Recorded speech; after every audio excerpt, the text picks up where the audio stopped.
예, 오늘은 2025년도 마지막 주일, 송년주일이라고 말합니다. 송년주일. 우리가 경험하지만 처음 시작은 거창하게 시작은 했지만 끝은 흐지부지하게 되는 경우가 많습니다. 용두삼이 그런 말을 하지요. 처음은 용이었는데 끝은 뱀이었습니다.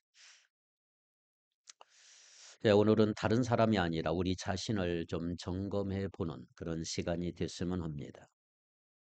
천재 화가인 이탈리아의 미켈란젤로가 바티칸의 시스티나 예배당의 천장의 벽화를 거의 완성할 때 일이었습니다.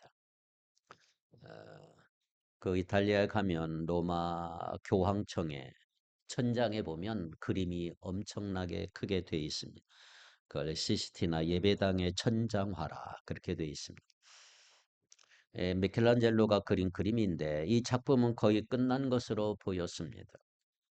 그러나 미켈란젤로는 아직도 천정을 쳐다보면서 마지막 터치를 위한 손질을 계속하고 있었습니다.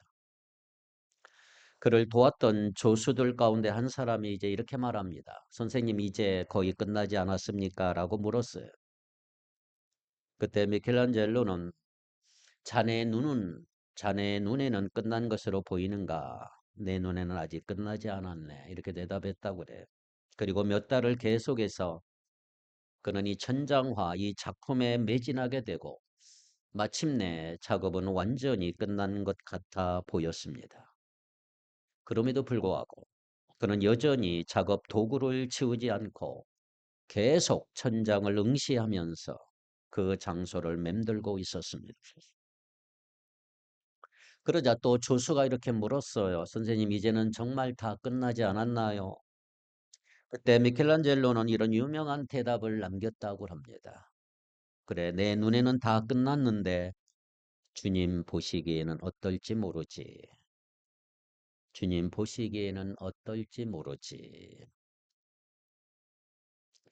여러분, 한 해를 보내는 이 마당에 우리는 거의 끝났다고 생각할지 모르지만 우리 주님이 보시기에 어떠하겠습니까? 나의 모습을 보면서 우리 주님이 끝났다고 해야 끝나는 것입니다. 12월은 한 해를 결산하는 달이고 한 해의 마지막 주일, 오늘은 송년주일이라고 말합니다. 비록 우리는 2025년이라고 하는 한 해를 매듭짓고 있지만 언젠가 우리 모두는 80년, 90년 평생을 결산하는 마지막 순간을 맞이하게 될 것입니다. 그래서 그 마지막 결산을 잘 하려면 우리는 한 해 한 해를 잘 돌이켜 보아야 합니다. 이것은 마지막 그날에 후회 없는 결산을 위한 일종의 중간 결산과 같은 의미를 가지는 작업이라고 할 수가 있습니다. 자, 중간 작업을 한번 해봅시다. 오늘 본문의 비유는 뭐냐 하면 종말론적인 내용을 담고 있는 우리가 잘 아는 달란트 비유가 기록이 되어 있습니다. 종말론적이라 이 말은 인간은 끝이 난다, 한계가 있다, 유한한 존재다 이 말이에요. 특별히 시간에 있어 한계가 있고 한정된 시간 속에 우리 인간은 살아가고 있습니다. 개인에게 주어진 시간이 딱 멈추는 거, 그걸 죽음이라고 말하죠. 인류학적으로 시간이 멈추는 것을 최종적 종말이라 말세다 이렇게 말하고 있습니다. 문제는 그 누구도 시간의 한계를 넘어설 수가 없고 저항할 수 없다 이 말이죠. 사람은 계획을 하며 살아야 하지만 오늘이 마지막인 것처럼 살아야 하는 이유가 있는데 그게 왜냐하면 우리가 시간을 주장할 수 없기 때문에 그렇습니다. 오늘 본문의 비유에 나오는 주인은 세 명의 종에게 각각 달란트를 주고 타국으로 떠났어. 5달란트 준 종이 있고 2달란트 준 종이 있고 1달란트 종을 주고 다른 나라로 잠시 떠났습니다. 그리고 얼마 후 다시 돌아와 달란트를 받은 자들에 대해서 정산을 했어요. 계산을 했습니다. 무엇을 의미할까요? 예수님은 다시 오신다는 것입니다. 그러나 다시 오실 때 그냥 오시는 게 아니고 심판주로 오신다. 우리를 심판하실 것이다. 달란트를 받은 세 사람은 각각 평가를 받습니다. 마지막 날에 주어질 심판은 단체로 그룹별로 하지 않아요. 가정별로, 교회별로 심판하지 않아요.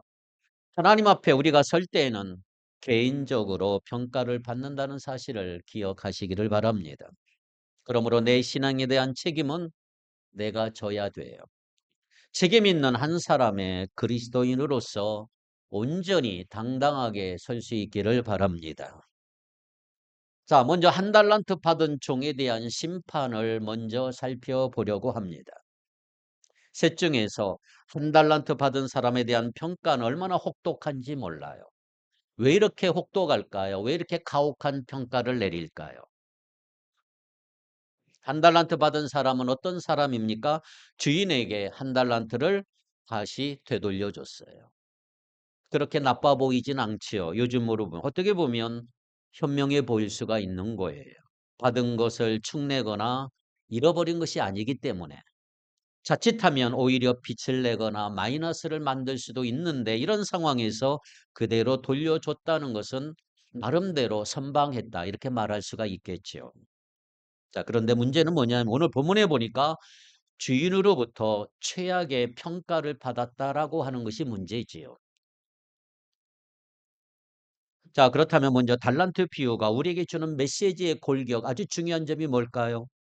자, 세 사람은 모두 각각 달란트를 받았어요.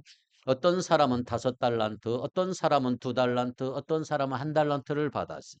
달란트라는 말은 뭐냐면 우리가 모두 하나님으로부터 받은 것이 있다는 거예요. 재능이 있다는 거예요. 하나님으로부터 받은 게 있는 거예요. 나는 아무것도 받은 것이 없다라고 할 사람이 없다 이 말이에요. 하나님은 누구든지 다 달란트를 주셨어요. 문제는 달란트 분량에는 차이가 있어요. 어떤 사람은 5달란트 받고 어떤 사람은 2달란트 받고 어떤 사람은 1달란트 받아요. 그러나 그것은 우리가 따질 게 아니에요. 주인이 준 것에 대해서는 우리가 말할 자격이 없는 거지요. 왜냐하면 우리의 소관이 아니에요. 토기장이 대신 하나님의 소관이라 이 말이에요. 토기장이가 마음대로 질그릇 만들 수 있고 금그릇 만들 수 있는 거예요.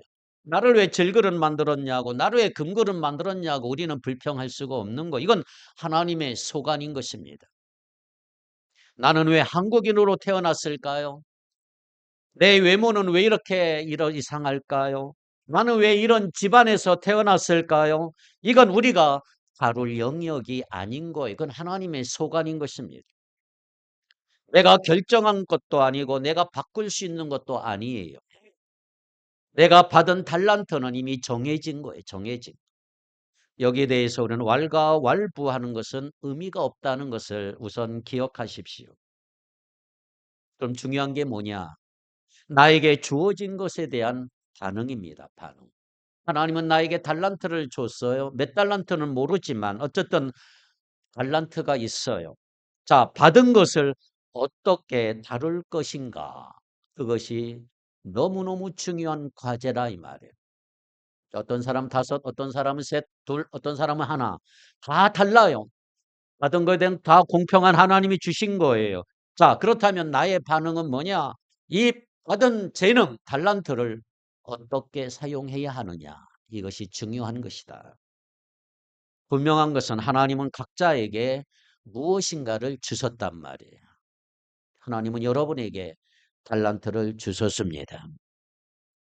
나라고 하는 존재 자체, 나에게 주어진 생명, 나에게 주어진 시간, 나에게 주어진 자유, 나와 맺어진 모든 인간관계, 나에게 주어진 복음, 모두 나에게 주어진 것들이에요. 그것이 달란트라고 말할 수가 있겠지요. 그런데 문제는 뭐냐 하면 이 1달란트 받은 사람의 문제는 뭐예요? 주인으로부터 받은 것을 땅에 그냥 묻어버렸어요. 이것이 주인이 책망하는 부분이에요. 책망하는 부분. 아무것도 하지 않은 것에 대한 심판. 이게 1달란트 받은 사람의 문제점이지요. 여러분 우리의 삶의 태도는 뭐가 돼요? 하나님께 받은 게 있다면 우리는 뭐 해야 돼요? 그냥 만들어진 게 아니에요. 뭔가를 해야 되고 뭔가를 만들어야 되는 게 이게 인간의 책임이에요. 그런데 이 한 달란트 받은 사람은 주님께 받은 거 그냥 땅속에 묻어버렸어요. 왜 묻었을까요? 이유가 몇 개 좀 나오지요. 우선 한 달란트 받은 사람에게는 두려움이 있었어요. 주인에 대한 두려움. 주인에 대한 두려움. 24절 봅시다. 24절 시작. 한 달란트 받았던 자는 와서 이르되 주인이여 당신은 굳은 사람이라 심지 않은 데서 거두고 해치지 않은 데서 모으는 줄을 내가 알았으므로. 네. 세번역 성경에 보면은요. 나는 주인이 굳은 분이라 믿었다. 심지 않은 데서 거두고 뿌리지 않은 데서 모으는 그 굳은 주인이라고 알았다는 거예요. 주인을 굳은 사람으로 보았어요. 무섭고 인색하고 자기 이익만 챙기는 사람이다. 이렇게 여겼던 것입니다. 조금도 자비가 없는 냉철한 주인이기 때문에 섣불리 시도하다가 주인이 준 그 한 달란트를 잃어버린다면 그 받게 될 처분이 두려웠던 것입니다. 실패할 것에 대한 두려움, 심판에 대한 두려움이 이 사람에게 있었어요. 25절. 25절 두려워하여 나가서 당신의 달란트를 땅에 감추어 두었었나이다. 보소서 당신의 것을 가지셨나이다. 무서워서 물러가 가지고 달란트를 땅에 그냥 숨겨두었다는 거예요. 여러분 두려움을 가진 사람들이 살아가는 방식이 뭔지 아세요? 대단히 소극적이지요. 피해의식에 사로잡혀 있어요. 행동하지 않으려고 합니다. 몸도 마음도 움츠려 있는 거예요. 무엇을 해도 자꾸 망할 것 같은 생각이 들고 안전이 100% 보장되어야 움직이는 사람들. 근데 여러분 세상에 100% 안전을 보장하는 일이 과연 있을까요?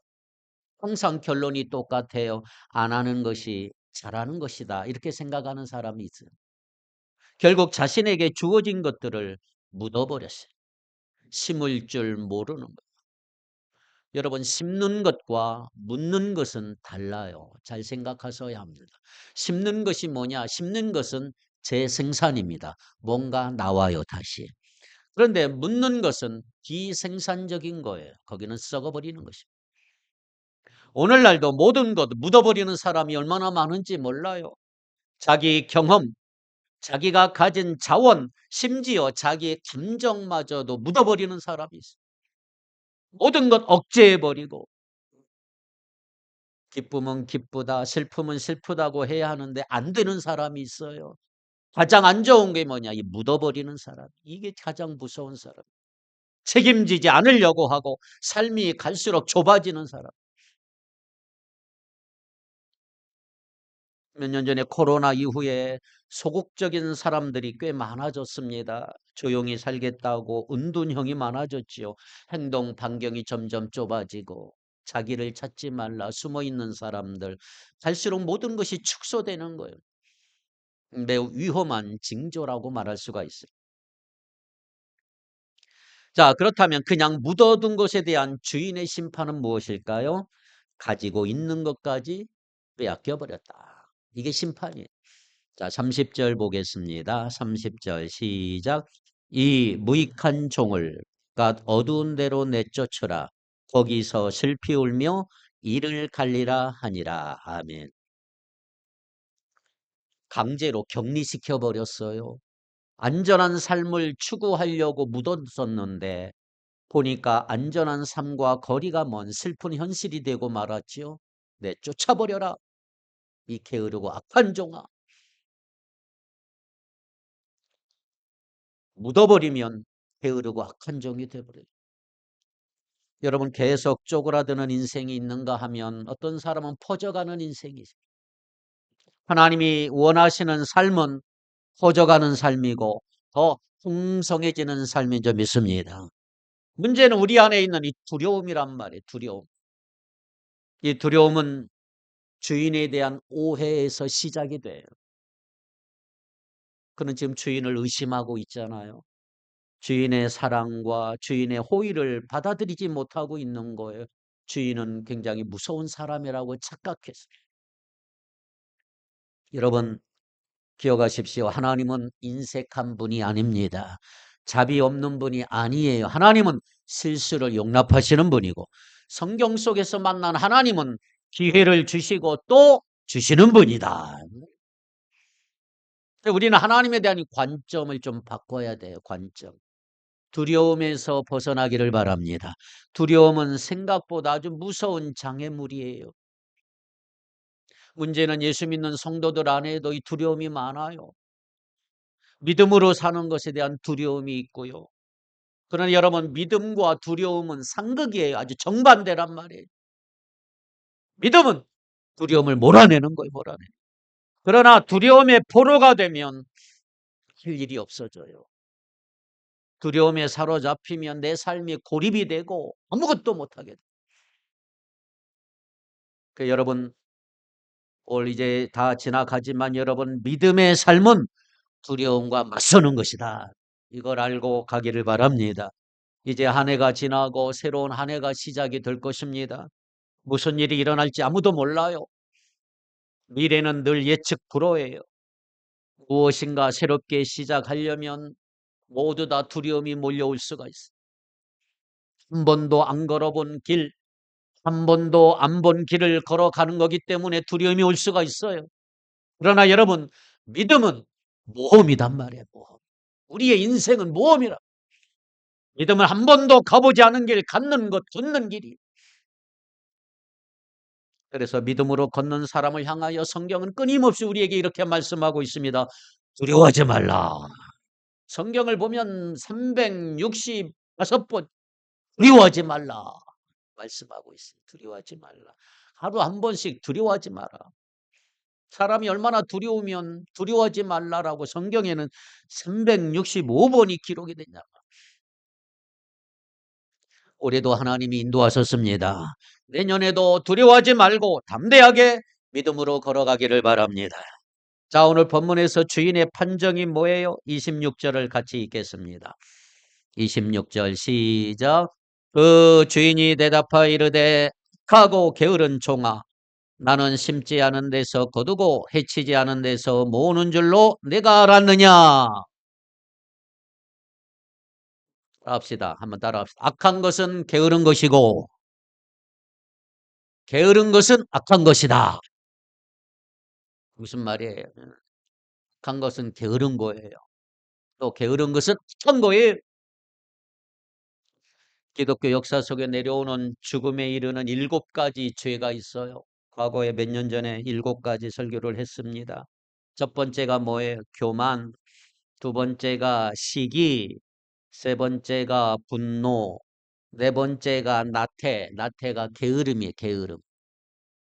다섯 번째가 탐욕. 여섯 번째가 탐식. 일곱 번째가 정욕이에요. 정욕. 이 7가지 죄. 그 중에 하나, 네 번째가 나태, 게으름이 아주 큰 죄예요. 작은 죄가 아니에요. 기독교 역사에 의하면 게으름은 대단히 큰 죄라 그래요. 자, 게으름이 뭐예요?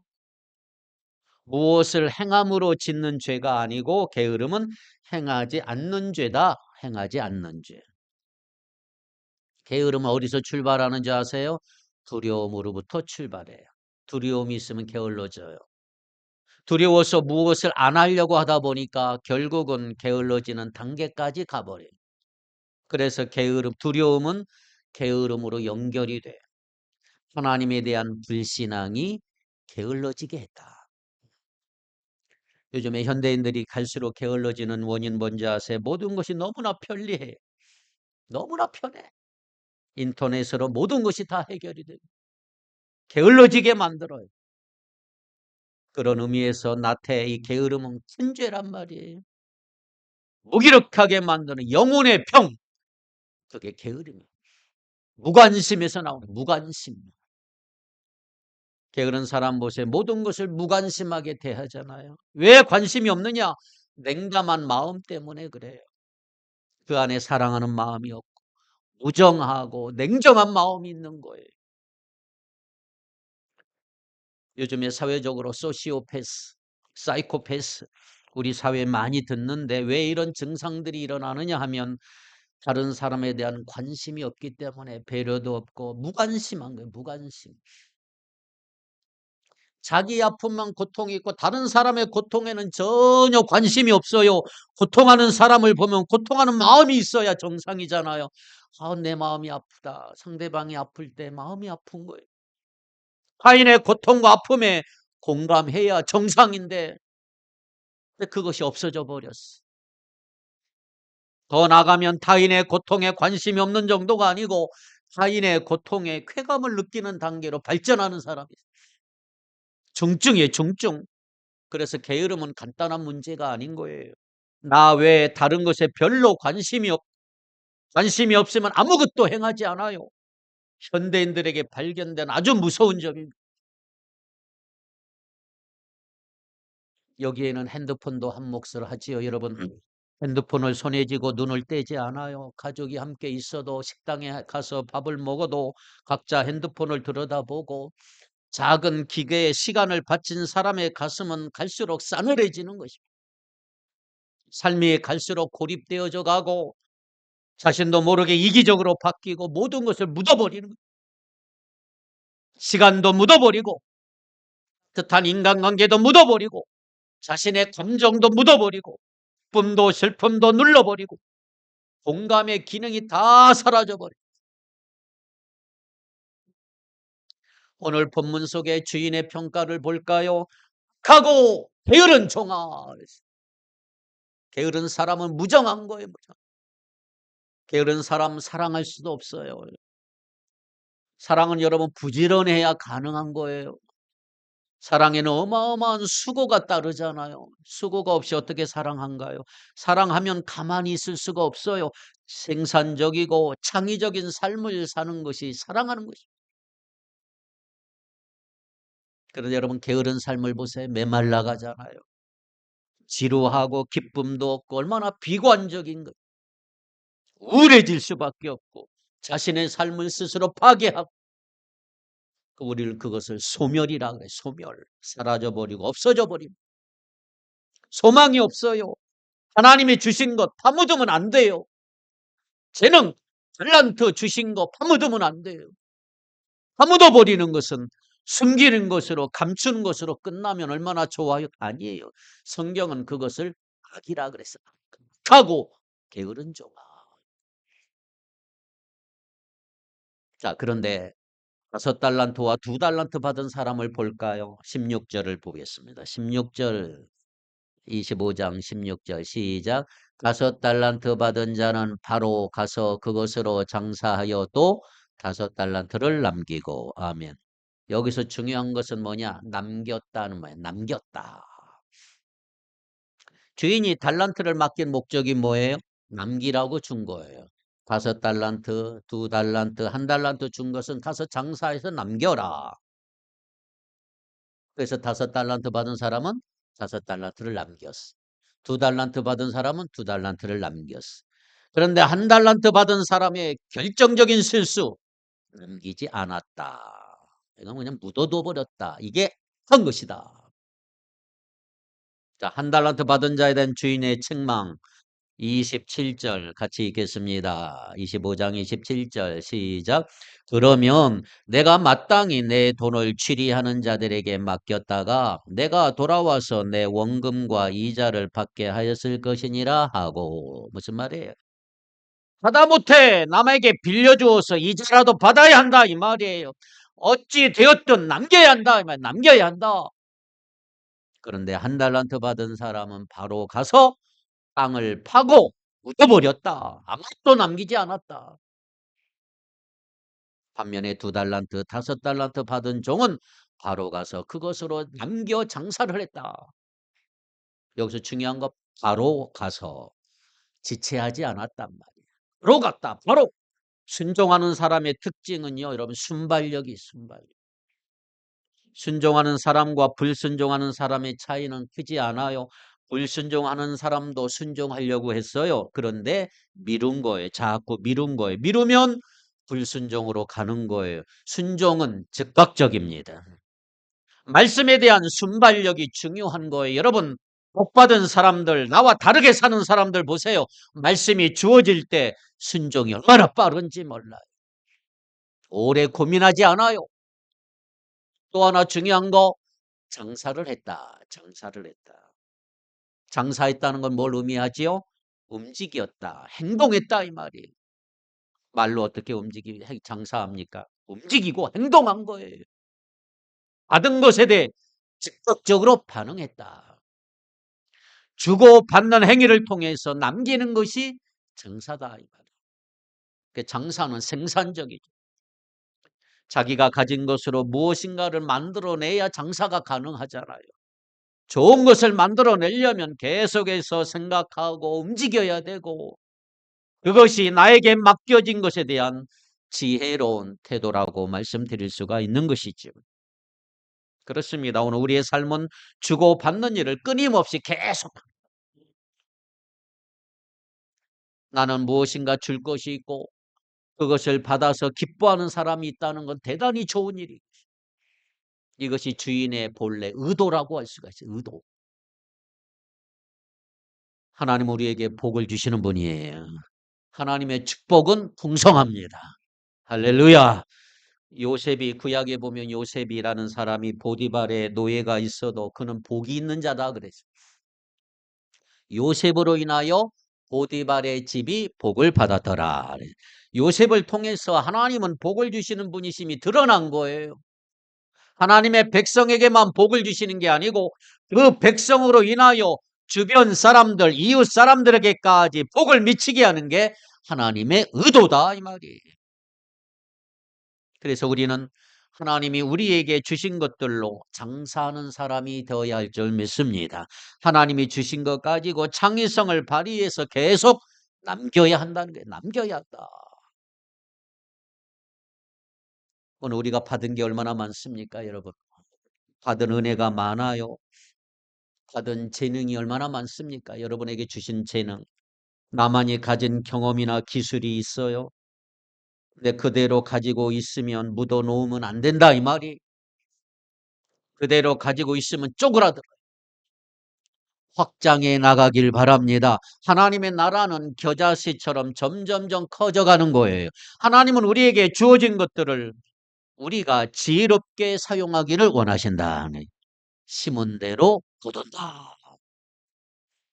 고린도후서 9장 6절 한번 보겠습니다. 고린도후서 9장 6절 시작. 이것이 곧 적게 심는 자는 적게 거두고 많이 심는 자는 많이 거둔다 하는 말이로다. 아멘. 아주 중요한 법칙이죠. 많이 심기를 바랍니다. 심은 것 거두게 돼 있어요. 심지 않으면 거둘 게 없어요. 근데 여러분 이거 아세요? 주는 것이 심는 것입니다. 주는 것이 심는 것이다. 누가복음 6장 38절. 누가복음 6장 38절 시작.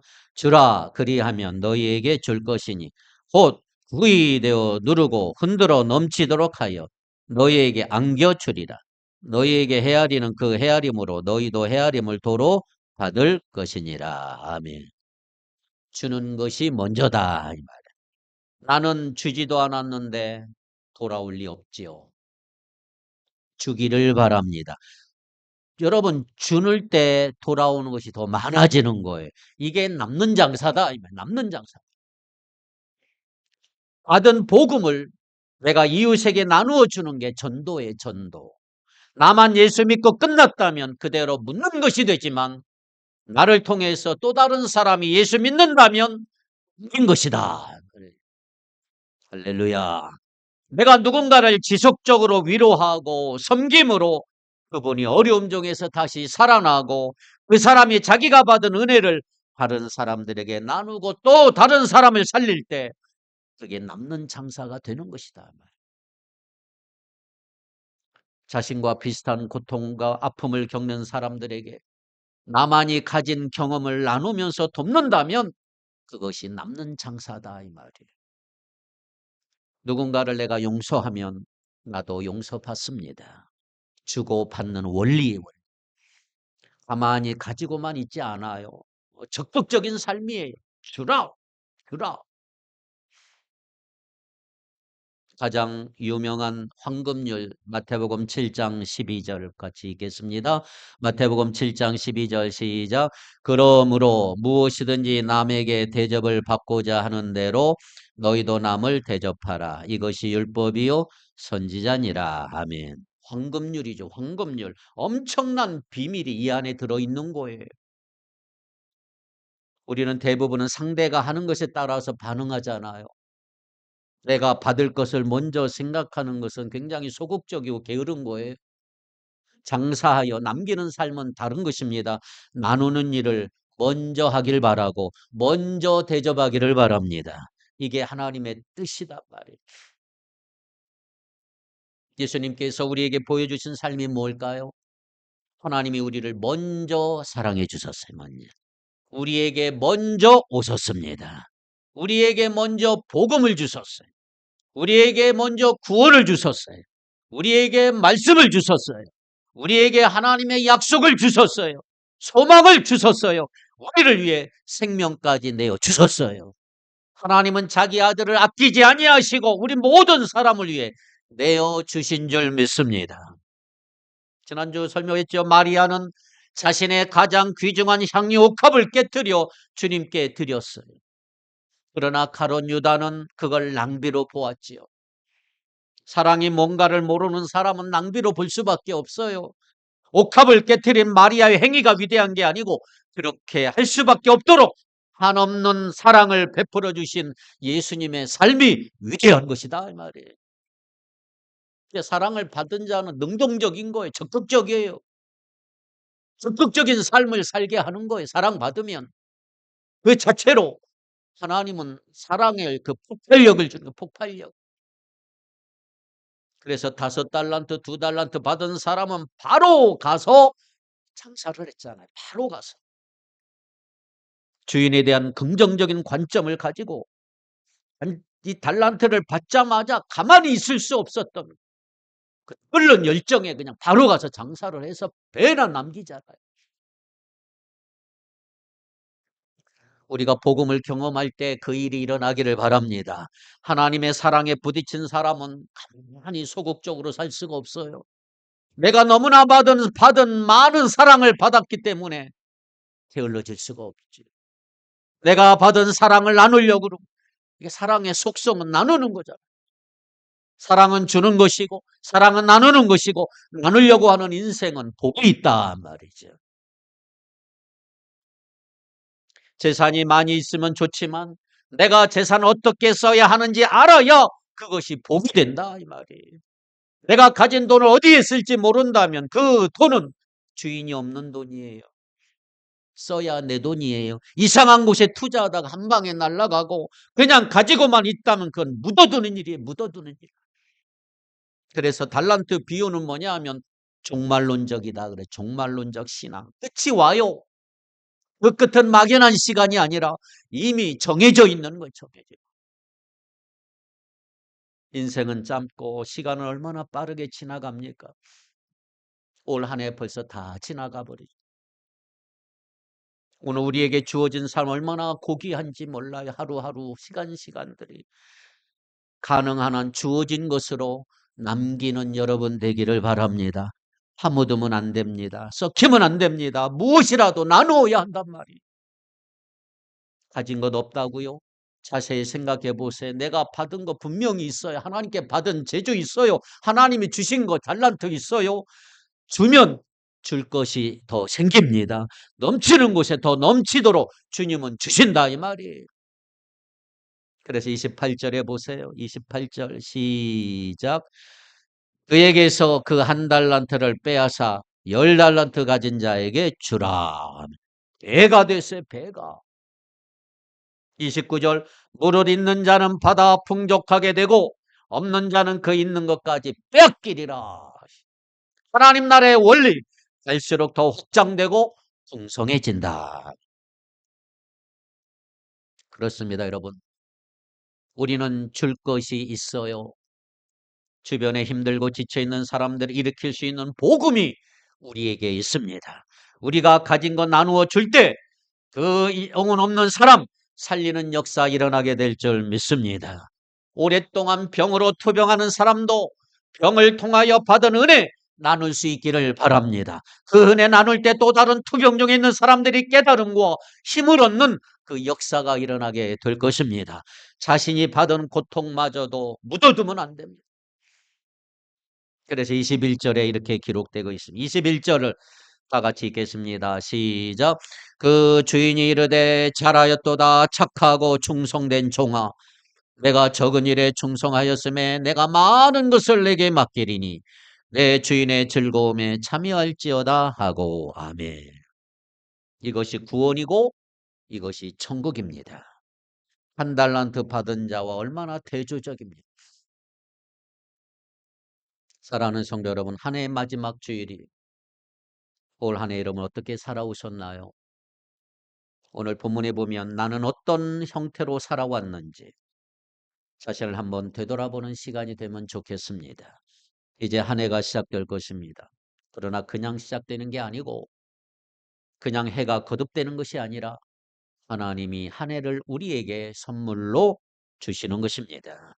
이제 새해가 되면 1월 1일이 되면 내가 무엇을 새로 시작해야 할 것인지, 어떤 것으로 남기는 인생이 될 것인지 기대하며 새로운 한 해를 맞이할 수 있게 되기를 바랍니다. 이제 바로 가서 장사하여 하나님 나라를 위하여 남기는 인생, 하나님 앞에서 올려드릴 수 있는 것이 있는 인생, 살리는 인생이 될 수 있기를 주님의 이름으로 축복합니다. 기도합시다.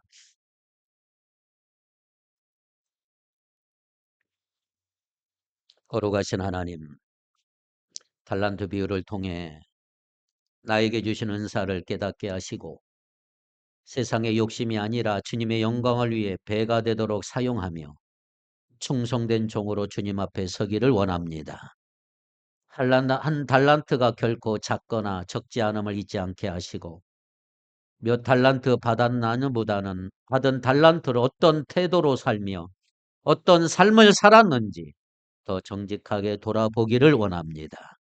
무익한 종 되지 않게 하시고 날마다 깨어 기도하며 주님과 함께 천국의 기쁨을 마음껏 누리는 우리 모두가 되게 하여 주옵소서. 한 해를 지켜주신 하나님, 이제 우리의 삶의 자리에서 주님의 말씀을 지키는 사람들, 말씀대로 사는 주님의 자녀들 되게 하여 주시옵시고 오늘 하루가 말씀에 순종하는 은총의 한 날 되게 하여 주옵소서. 예수님의 이름으로 기도하옵나이다. 아멘.